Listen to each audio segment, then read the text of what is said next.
আসসালামু আলাইকুম সবাইকে। কম্পিউটার ওয়ার্ল্ড এবং ওয়ার্ল্ড আইটি ফাউন্ডেশনের পক্ষ থেকে আপনাদের সবাইকে জানাচ্ছি স্বাগতম। আজকে আমরা দেখব কিভাবে একটি পেজে কিংবা লেয়ারে আমরা একটি কালার অ্যাড করতে পারি। সো প্রথমে আমরা এখানে পরিচিত হয়েছি। এখানে আমরা টুলসের নিচে যে কালার বক্সগুলো পাচ্ছি, ওপরেরটি হলো আমাদের ফোরগ্রাউন্ড কালার বক্স এবং নিচেরটি আমাদের ব্যাকগ্রাউন্ড কালার বক্স। সো আমরা যদি কোনো কালার বক্সের কালার চেঞ্জ করতে চাই, সেই কালার বক্সের উপর ক্লিক করব। ক্লিক করার পরে একটি ফ্লোটিং উইন্ডো চলে আসবে। ফ্লোটিং উইন্ডো থেকে আমাদের পছন্দ অনুযায়ী কালারকে আমরা এখান থেকে চেঞ্জ করতে পারবো। চেঞ্জ করে ওকে দিলে সেটি আমাদের ফোরগ্রাউন্ড কিংবা ব্যাকগ্রাউন্ড কালারে চলে আসবে। সো আমরা এখন ব্যাকগ্রাউন্ড কালারের উপর ক্লিক করছি। ব্যাকগ্রাউন্ড কালারটি আমরা চেঞ্জ করে নিলাম। এখন আমরা জানবো কিভাবে একটি পেজে কিংবা লেয়ারে আমরা কালারটি অ্যাপ্লাই করতে পারি। সো আমাদেরকে কালার অ্যাপ্লাইয়ের জন্য প্রথমত আমাদেরকে লেয়ার থেকে চেক করে নিতে হবে যে কোনো লেয়ার অবশ্যই সিলেকশন আছে কিনা। এরপরে আমরা অল্টার প্লাস ব্যাক স্পেস অথবা ডিলেট যে কোনো একটি বাটনে প্রেস করলে আমাদের সেই লেয়ারটিতে ফোরগ্রাউন্ড কালারটি অ্যাপ্লাই হয়ে যাবে।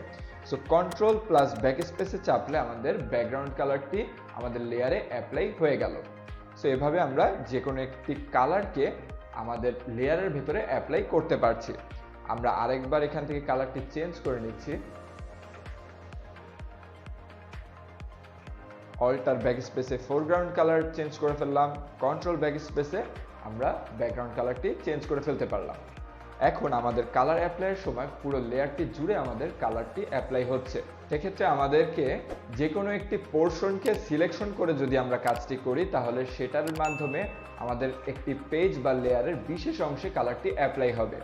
এখন এখান থেকে আমরা মুভ টুলের পাশে পাচ্ছি মার্কিউ টুল, যেটি মূলত আমাদের সিলেকশনের কাজে লেগে থাকে।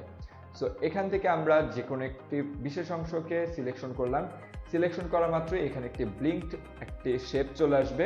এখন যদি আমরা অল্টার প্লাস ব্যাক স্পেসে প্রেস করি, তাহলে ফোরগ্রাউন্ড কালারটি শুধুমাত্র সেই সিলেক্টেড অংশের ভেতরে অ্যাপ্লাই হয়ে গেল।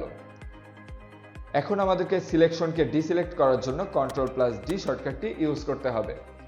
এরপরে আমরা আরও একটি কাজ করতে পারি। এখান থেকে সিলেকশনটা নিলাম, নেওয়ার পরে আমরা সিলেকশনটিকে ইনক্রিজ করতে পারি বা সিলেকশনটিকে বাড়াতে পারি।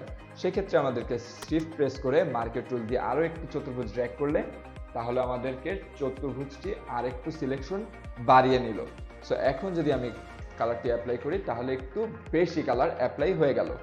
কন্ট্রোল ডি দিয়ে আমরা ডিসিলেক্ট করে নিলাম। এখন আমরা কি করতে পারি, ব্যাকগ্রাউন্ড কালারটি একটু চেঞ্জ করে নিচ্ছি। এখন আমরা যদি কোনো একটি সিলেকশনকে মাইনাস করতে চাই, সেক্ষেত্রে আমাদেরকে প্রথমে একটি সিলেকশন দিয়ে নিলাম, তারপর অল্টার প্রেস করে আমরা সেই চতুর্ভুজের ভেতর থেকে কোনো একটি বিশেষ পার্টকে মাইনাস করতে চাইলাম, তাহলে আমাদের এই সিলেকশনটি ডিক্রিজ হয়ে গেল। আবার এখানে শিফট অ্যান্ড অল্টার দুটো একসাথে হোল্ড করলে আমাদেরকে যে দুটি চতুর্ভুজ থাকবে, সেই চতুর্ভুজের যে কমন পার্টটুকু থাকবে, সেই কমন পার্টটুকু আমরা পাবো, সিলেকশন থাকবে, না হলে বাকি অংশ ডিলিট হয়ে যাবে। ছেড়ে দিলাম, আমাদের যে কমন পার্টটুকু থাকলো সেইটুকু রয়ে গেল এবং বাকি অংশ ডিলিট হয়ে গেল। এখন আমরা সেই কালারটিকে চাইলে অ্যাপ্লাই করতে পারি। এখন সিলেকশন করার পরে আমরা যে কোনো একটি নতুন পেজ নিচ্ছি। নতুন পেজ আমরা নিয়ে নিলাম। এখন সিলেক্টেড পার্টটুকুকে আমরা যদি মুভ করাতে চাই, সেক্ষেত্রে আমাদের মুভ টুলে ফেরত যাব। মুভ টুলে ফেরত যাওয়ার পরে এইটুকু অংশকে ড্র্যাগ করে আমরা এক লেয়ার থেকে আরেক লেয়ারে কিংবা এক পেজ থেকে আরেক পেজে মুভমেন্ট করিয়ে নিয়ে যেতে পারবো।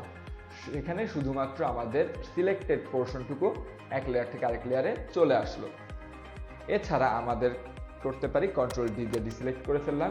এখন যদি আমরা মুভমেন্ট করানোর চেষ্টা করি, সো মুভমেন্ট করানোর চেষ্টা করলে প্রথমে কি করতে হবে, অবশ্যই আমাদেরকে লেয়ার থেকে এটি আনলক করে নিতে হবে।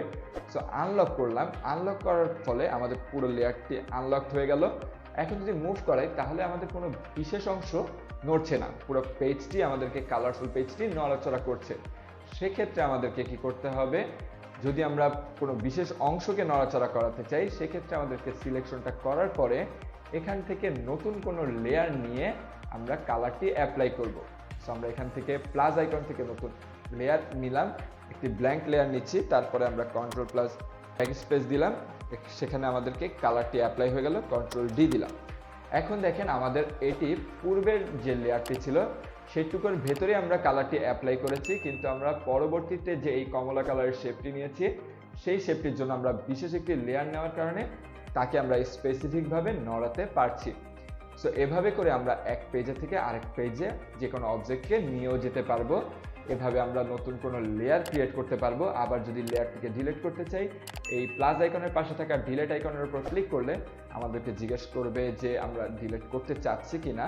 কনফার্মেশন দেওয়ার পরে ইয়েস দিলে সেই লেয়ারটি ডিলিট হয়ে যাবে।